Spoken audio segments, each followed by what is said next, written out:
Philips OneBlade с уникальным лезвием подравнивает, делает контуры, бреет щетину любой длины в любом направлении. Выбирай свой стиль с Philips OneBlade.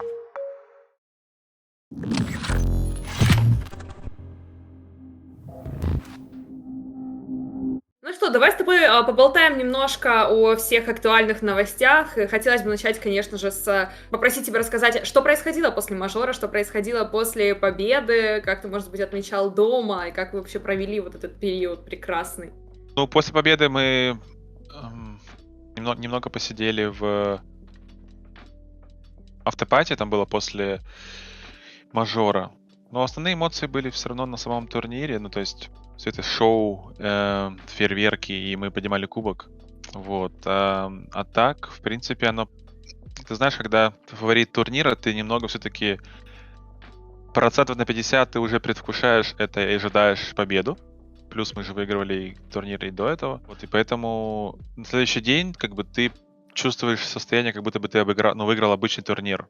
Вот, то есть отличается, наверное, только вот сам момент победы и осознания. Ну и потом всякие новостные инфоповоды. Поздравление Напомина- президента, тебе было Да, приятно? да, напоминают тебе о масштабе и всего остального. То есть вот это главное же последствия в социальных сетях, этот хайп, это главный, наверное, контраст.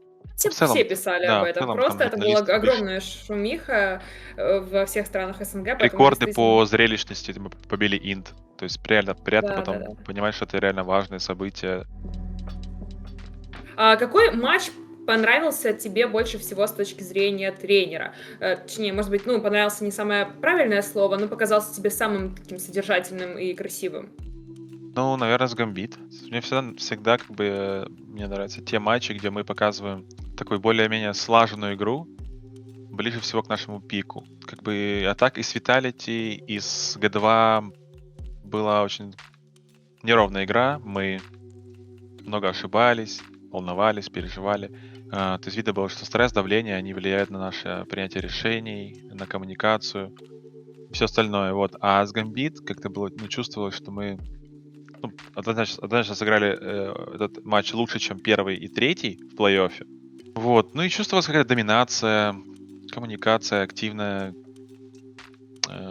скажем так, активное общение игроков. То, за счет чего мы, в принципе, выиграем, когда мы берем инициативу в свои руки и весь матч берем под контроль, в принципе, ход игры. Мы с тобой в этой рубрике обычно обсуждаем актуальные новости. И сейчас, наверное, такой период, когда все говорят только о решафлах.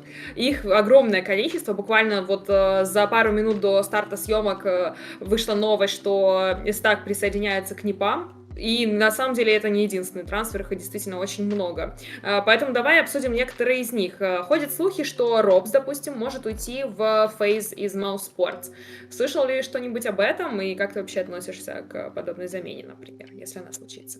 Робс в Mousesports FaZe. Ну, наверное, классная замена. То есть FaZe, в принципе, команда звезд. Им не хватает такого, как Робс.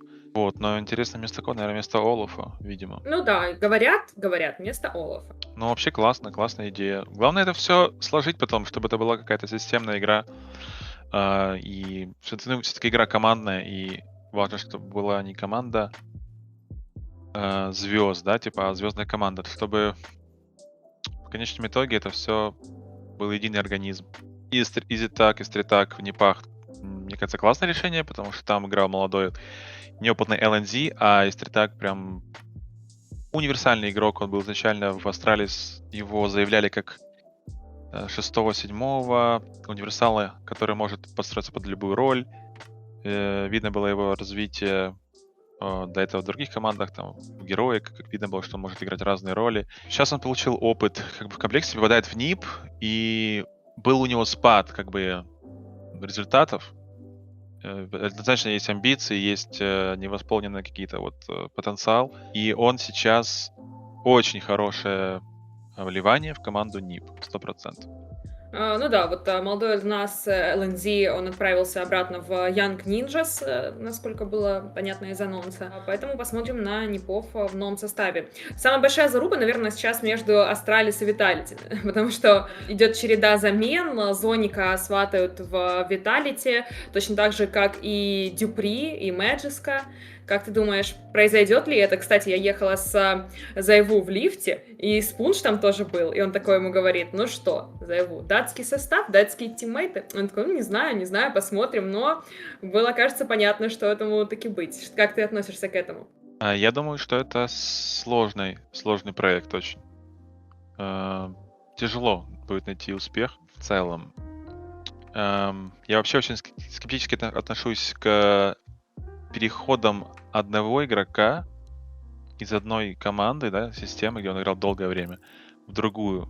Вот, ну то есть тот же Робс, да, который играл долгое время в WoW Sports, он уже привык к какому-то видению игры с своими тиммейтами, с разными как бы тренерами, то есть он еще более-менее универсал. Но Астралис играли долго по своей системе, и теперь им нужно будет подстроиться под систему Vitality, либо наоборот, Vitality игрока подстроиться под систему Зоника. Как они решат, конечно же, опять же. Поэтому в целом любой переход игрока из одной системы в другую — это сложный процесс, потому что как бы нету какого-то стандарта, как в футболе, где есть школа конкретно какого-то стиля. И ты можешь получать игрока уже с определенными знаниями, и ты можешь его спокойно интегрировать в свою систему игры. Здесь же и вообще в других командах, когда меняется игрок или даже тренер, все бывает, ну, очень сложно. Приходит игрок со совсем другими знаниями, у него на каждую реакцию в игре может вообще быть свое мнение.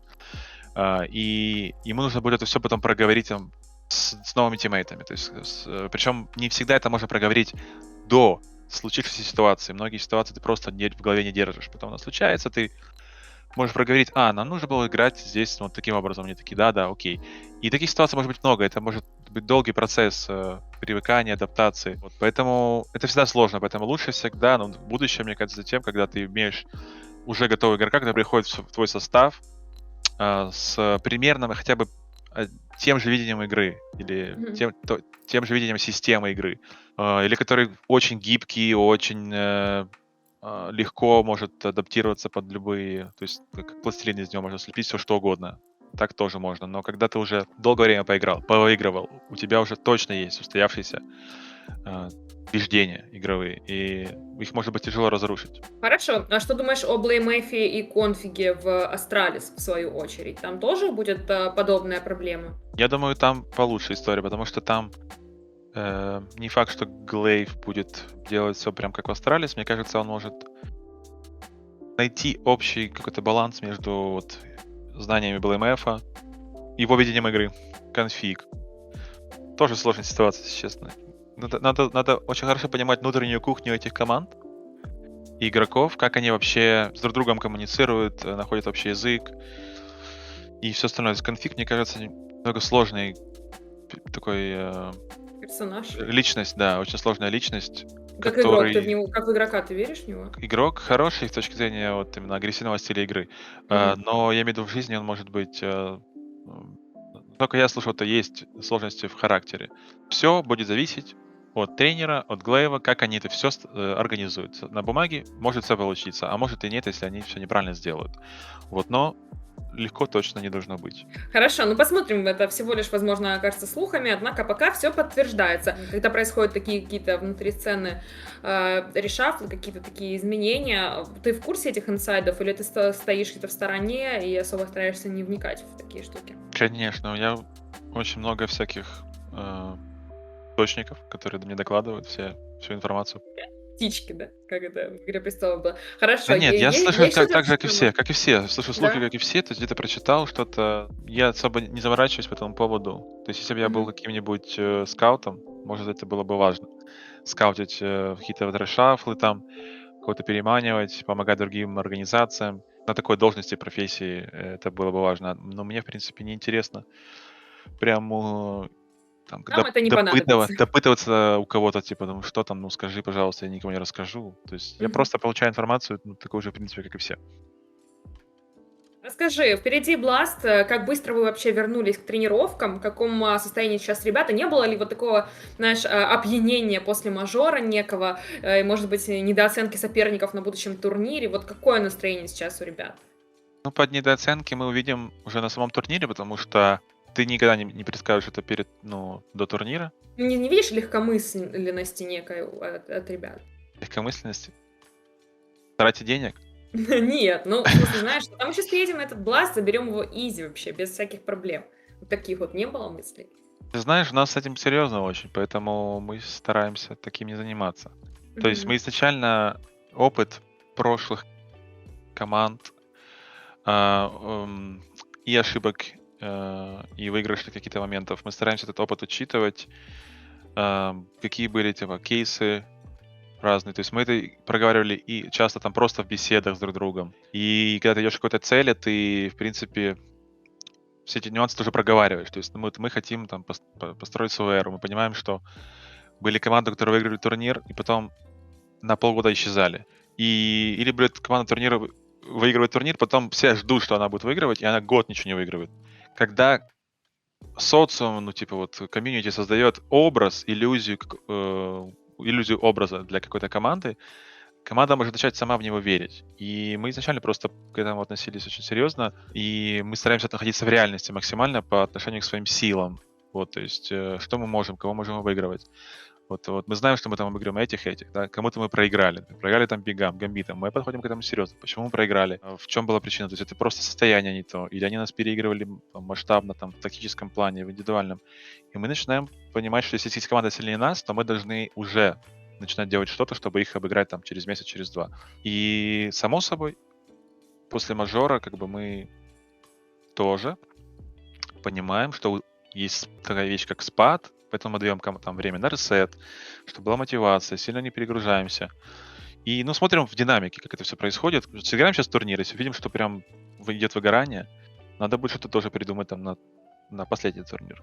Но пока я такого не заметил. Может, ну, типа, ну, был отдых, и каждый мог позволить себе отдохнуть, как он хочет, да, но возвращение в режим, в в эту тренировочную рутину, оно типа всегда одинаковое. То есть я не заметил разницы между там выход с отпуска и выход сейчас.